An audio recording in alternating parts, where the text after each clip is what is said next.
A new COVID variant first reported in China is now raising questions here in the United States.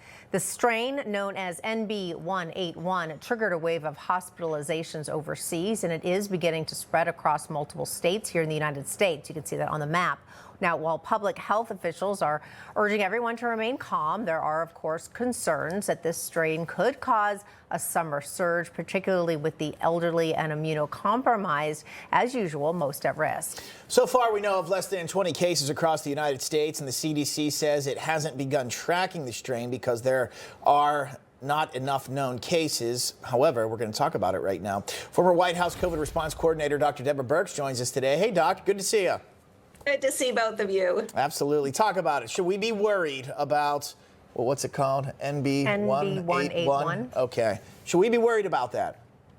So all of the strains that we've had over the last 2 years are what we call cousins of Omicron, which was a very infectious strain. So these are the cousins and nephews and nieces of the original parent, Omicron. And we had a late summer surge last year. Most people will remember we carried it right into the school year. We didn't peak until the middle of September. I think that's what's going to happen again this year. It's just starting to spread.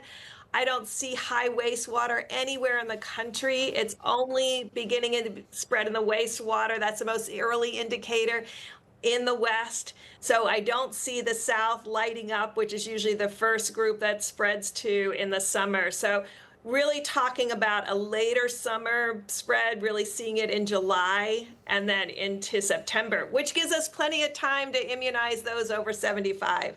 I want to get your thoughts on that because, of course, as we're learning about this new COVID strain, as you just laid out, Doctor, we know that Health and Human Services Secretary RFK Jr. recently made an announcement overall removing the CDC standing recommendation for kids and healthy pregnant women to receive the COVID-19 vaccination. Here is what he said.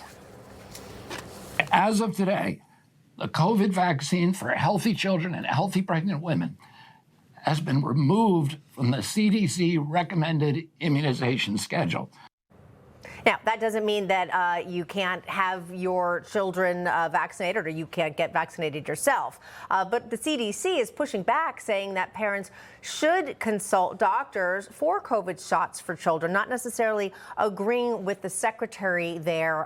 Do you still view vaccine, especially for kids or pregnant women, as something that is potentially beneficial? I know always consulting with the doctor is most important. So this is a great topic, and thank you for covering this, because there's been, the problem sometimes with public health officials is our response is based on our politics. So let's go back to the science and the data quickly.